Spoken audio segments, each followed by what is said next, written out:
பாலியல் குற்றச்சாட்டுலேருந்து ஆரம்பித்து உங்களுக்கு வந்து இப்போ ப்ரொமோஷன் நிறுத்தி வச்சிருக்காங்க, ஊதிய உயர்வு நிறுத்தி வச்சிருக்காங்க, தொடர்ந்து குற்றச்சாட்டு வந்துட்டு இருக்கேன் சார். தயவு செய்து சொல்கிறேங்க சார், நான் வந்து காக்கி சட்டையை வந்து கண்ணியமாக மதிக்கிறவன். நான் அம்மா வந்து என்ன செக்ஷுவல் ஹராஸ்மெண்ட்னு சொல்கிறீங்க, ரைட், ஓகே. அந்த பார்ல வந்து விடுவிக்கிறதுக்காக மாசம் 3000 ரூபாய் லஞ்சம் வாங்குனீங்க அப்படின்னு சொல்லிட்டு. சரி சார், இதெல்லாம் தான் உங்களுக்கு தெரியும். அதுக்கப்புறம் எதுவும் நடந்ததுன்னு தெரியாது இல்லைங்க சார். ஒரு சின்ன குற்றச்சாட்டுக்கே நீதிமன்றத்தில் தட் இஸ் போலீஸ் டிபார்ட்மெண்ட்ல சஸ்பெண்ட் பண்ணுவாங்க. இருந்த கமிஷனர் சார் எந்த விதமான நடவடிக்கை எடுக்கல சார். என் மேல சத்தியம் சார், என் மேல சத்தியம் சார், இது எடுக்கவே இல்லை. நான் தப்பு பண்ணியிருந்தா என்ன சார் பண்ணணும்? என்ன பண்ணுவாங்க? உடனே என்ன பண்ணுவாங்க? அதாவது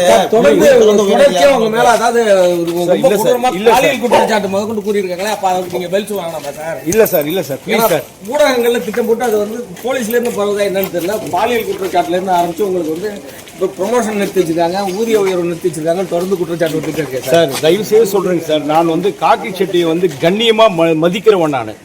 நான் கடமை கண்ணியம் கட்டுப்பாடோடு வாடுறவங்க நாங்களாம் சார். இது பாருங்க சார், நான் வந்து இந்த காக்கி சட்டையை வந்து தெய்வமா மதிக்கிறவன்.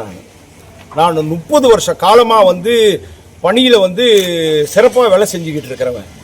இது வரைக்கும் நீங்க சொல்ற குற்றச்சாட்டுகள் எல்லாம் வந்து என்னால் வந்து உயர் அதிகாரிகளால் வந்து பழிவாங்கப்பட்டது.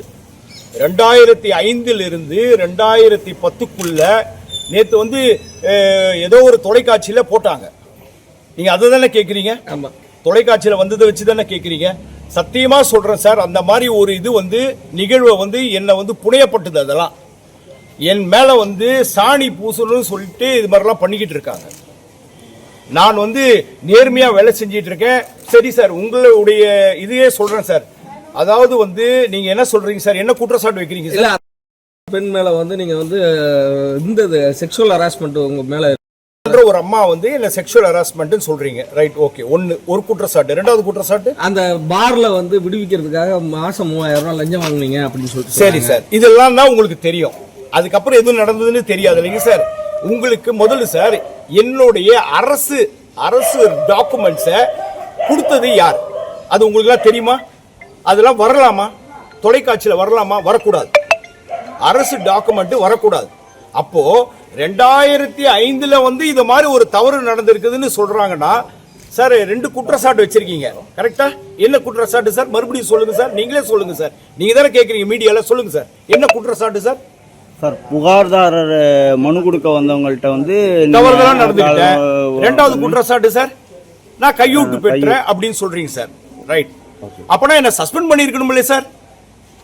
ஒரு சின்ன குற்றச்சாட்டுக்கே நீதிமன்றத்தில் தட் இஸ் போலீஸ் டிபார்ட்மெண்ட்ல சஸ்பெண்ட் பண்ணுவாங்க இல்லைங்க சார்? சஸ்பெண்ட் தானே சார்? சொல்லுங்க சார், சஸ்பெண்ட் பண்ணுவாங்களா இல்லையா? நீங்க சொல்லாங்க சார். சஸ்பெண்ட் பண்ணுவாங்க இல்லைங்க சார்? இது 2 மேஜர் குற்றச்சாட்டு சார். நீங்க சொல்றது 2 பாலியல் இது சொல்றீங்க, ரெண்டாவது வந்து லஞ்சம் வாங்குறதா சொல்றீங்க. அப்ப டிபார்ட்மெண்ட் ஆக்சுவலி என்ன படுத்திருக்கணும் சார்? அந்த அறிக்கையை எப்படி சார் வெளில விட்டாங்க சார்? அது வந்து அவங்கள தான் சார் கேட்கணும், மேல் அதிகாரிகளை தான் சார் கேட்கணும். எப்படி வந்து 2005 நடந்த இது வந்து இப்போ இது பண்றாங்கன்னு தெரியல. அது வந்து என்னன்னு எனக்கு புரியல. அது சரிப்பா, அந்த கூட சார் இந்த 2 குற்றச்சாட்டுக்கும் மேஜர் குற்றச்சாட்டு என் மேல வைக்கிறாங்க.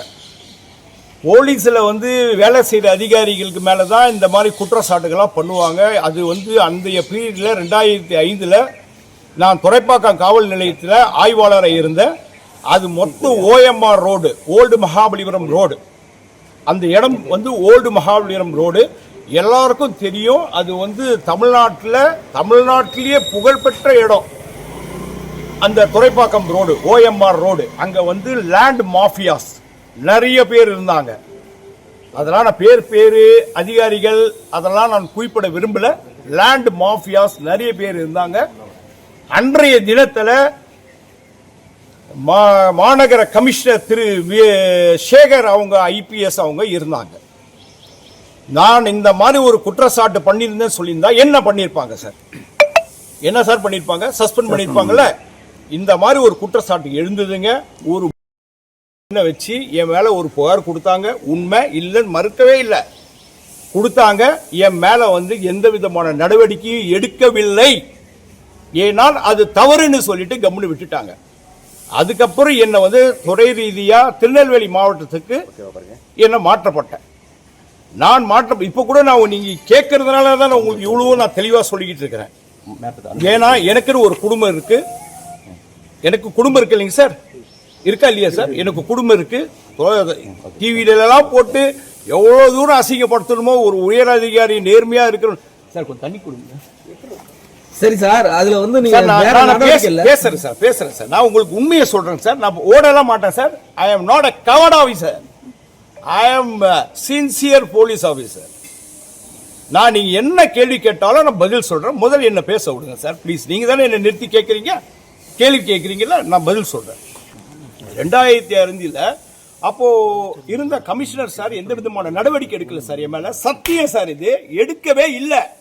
ஆனா காவல்துறை சார் என்ன சார், நான் தான் சொல்றேன் சார். நான் தப்பு பண்ணியிருந்தா என்ன சார் பண்ணணும்? என்ன பண்ணுவாங்க? உடனே என்ன பண்ணுவாங்க?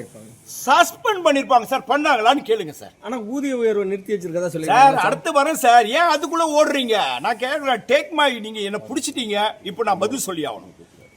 தப்பு பண்ணா என்ன பண்ணணும்? சஸ்பெண்ட் பண்ணணும். என்ன சஸ்பெண்ட் பண்ணல, என்ன டிரான்ஸ்ஃபர் பண்றாங்க. என்ன பண்றாங்க?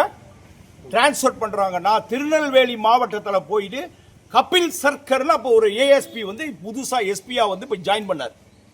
அவர்கிட்ட போய் மாவட்டத்தில் போய் ரிப்போர்ட் பண்ற டிஐஜி ஐயா வந்து கண்ணப்பன் ஐயா என்ன control room Kanyakumari control room போடுறாரு. என்ன புரியுதுங்களா சார்? இதுக்கு பின்னாடி நிறைய பெரிய பெரிய லாபி இருக்கு சார். பெரிய பிக் லாபி. லாபின்னா என்ன தெரியுங்களா? எல்லா அதிகாரிகளும் ஒன்று சேர்ந்து நேர்மையான அதிகாரிகளை வந்து பழி வாங்குவாங்க. ஏன்னா இது வந்து ஒரு வட்டம். இது எல்லாருக்குமே தெரியும். நான் வந்து ரொம்ப ஸ்ட்ரெயிட் ஃபார்வர்ட் ஆபீசர்னால என்ன வந்து இது மாதிரி ஒரு பண்ண வச்சு எனக்கு ஒரு புகார் கொடுக்க வச்சு என் மேல வந்து என்ன பண்ணாங்க, ஒரு அவதூறு வந்து பரப்புனாங்க. ஆனா சஸ்பெண்ட் பண்ணணுமா? சஸ்பெண்டே பண்ணல.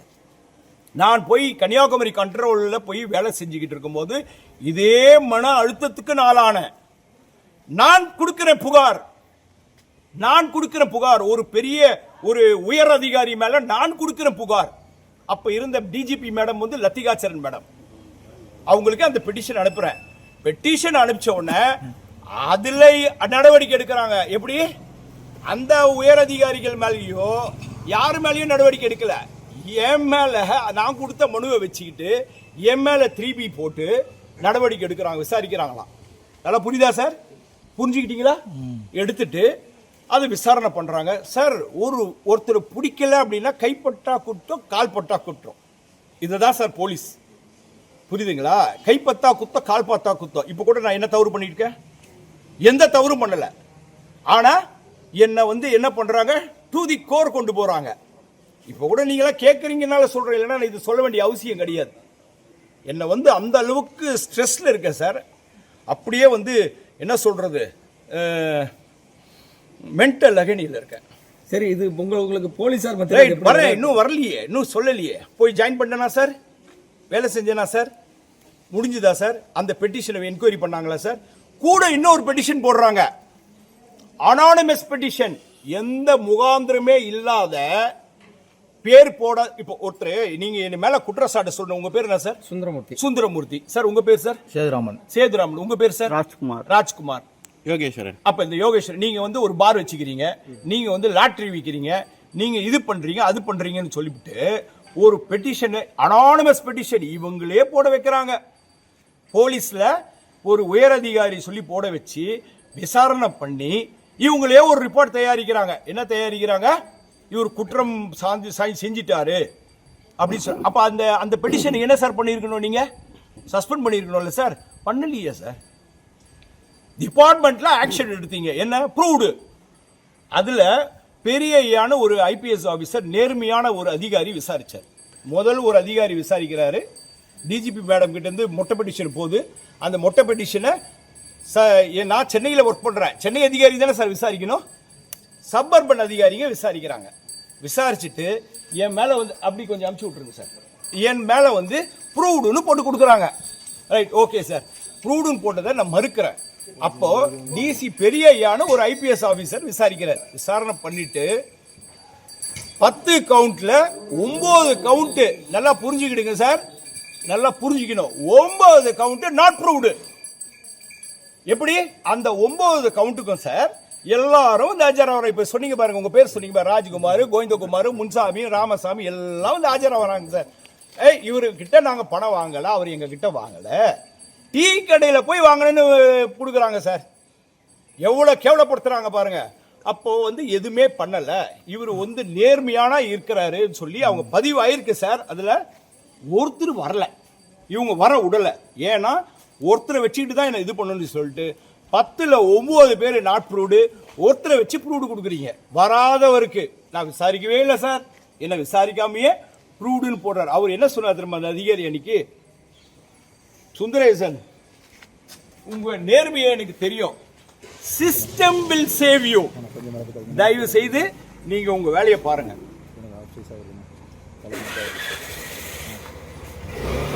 சொல்லிட்டு சார், சொன்னீங்களே சார், 3-3-6 இன்கிரிமெண்ட் கட் பண்றாங்க.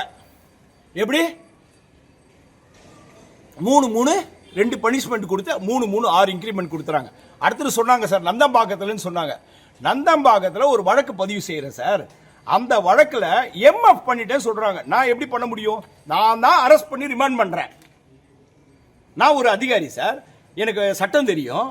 எஸ்ஐ நான் அப்போ சாரி இன்ஸ்பெக்டர், நான் வழக்கு பதிவு பண்றோம், அரெஸ்ட் பண்ணி ரிமாண்ட் பண்றோம், அப்புறம் டிரான்ஸ்ஃபர் ஆகி நான் போயிடுறேங்க. போயிட்டு திருப்பி பலவரம் போயிடுறேன், திருப்பி அதே நந்தம்பாக்கத்துக்கு எனக்கு போஸ்டிங் போடுறாங்க. வந்த பிறகு அந்த சிடி பைல்ல எதுவுமே இல்லை. ஒரு சிடி பைல்ல வந்துன்னா ஒரு எஃப்ஐஆர் அப்ஸ்ட்ராக்ட்ல வரணும், வரல. நான் அதுக்கப்புறமா 3 மாசம் இருந்துட்டு நான் இன்டெலிஜென்ஸ் செக்ஷன் போயிட்டேன். என்ன இன்டெலிஜென்ஸ் போஸ்டிங் போட்டோன்னா நாங்கள் போயிட்டேன் சார். அதுக்கப்புறம் என்ன பண்றாங்க, ஒரு நபர் வந்து போலீஸ் துறைக்கு தேர்வாகிறார். ஒரு நபர் போலீஸ் துறைக்கு தேர்வாகிறாரு, அவர் மேல வழக்கு இருக்கு, ஆனா வந்து கிளியரன்ஸ் கொடுக்க முடியாதுன்னு அந்த ஃபைலை பார்க்கறாங்க சார். பார்க்கும்போது மிஸ்டேக் ஆஃப் ஃபேக்ட்னு போடுறாங்க.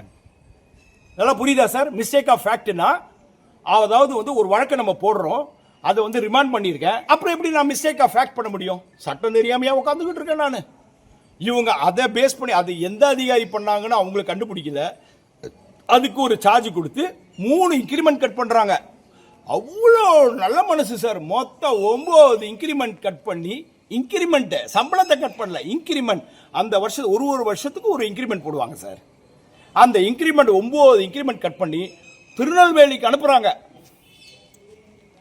ஏற்கனவே சொன்னல சார், சார் இவ்வளோ குற்றச்சாட்டுகள் சொல்றீங்களே, எங்கேயாவது என்ன சஸ்பெண்ட் பண்ணுமா வேணாமா சார்? பண்ணலையே சார். அவங்களுக்கே தெரியும், அதிகாரிகளுக்கே தெரியும் இது பொய். ஏன் இந்த நேர்மையான அதிகாரியை நம்ம பண்ணணும் தெரியும். டிபார்ட்மெண்ட்ல ஆக்ஷன் எடுத்தாங்க, எல்லாம் பண்ணாங்க, செஞ்சாங்க, பனிஷ்மெண்ட் கொடுத்தாங்க. அதை நான் ஃபேஸ் பண்ண எதையுமே நான் போய் மேல்முறை அடுத்தது கேட்பீங்க, ஏன் சார் மேல்முறையீடு பண்ணக்கூடாது? I don't want to go. நான் ஏன் சார் மேல்முறையீடு பண்ணணும்? சேத்த வாச்சு மூஞ்சில் அடிக்கிறீங்க, நான் மேல்முறையீடு போனால் திருப்பி இன்னொரு சார்ஜ் கொடுப்பீங்க. நான் அமைதியாகிட்டேன், வேண்டாம், அதோட ஒதுங்கினேன் சார், அதோட ஒதுங்கினேன். போலீஸ் சட்ட ஒழுங்கே வேண்டாம் சார். நான் சும்மா வேலை செஞ்சா கூட ஏதாவது ஒரு குற்றச்சாட்டு பண்ற இடத்துல நான் என்ன சார் பண்ண முடியும்? நான் சென்னையில் பணிபுரியக்கூடாதுங்க சார். எல்லாருக்கும் தெரியும், நீங்க எங்க ஒன்னாலும் போய் விசாரிங்க என்னை பத்தி. நான் ஒரு நேர்மையா அதிகாரி, நான் எப்படி வேலை செஞ்சேன்னு எல்லாருக்கும் சிம்ம சொப்பனம் சார். நான் வேலை அந்த அளவுக்கு ஸ்ட்ரிக்டா வேலை செய்வேன் போலீஸ் ஆபீசரா. பிளே ஸ்டோர் மற்றும் ஆப் ஸ்டோரில் இருந்து பாலிமர் செயலியை QR கோடு மூலம் பதிவிறக்கம் செய்யுங்கள். செய்திகளை உடனுக்குடன் பெறுங்கள்.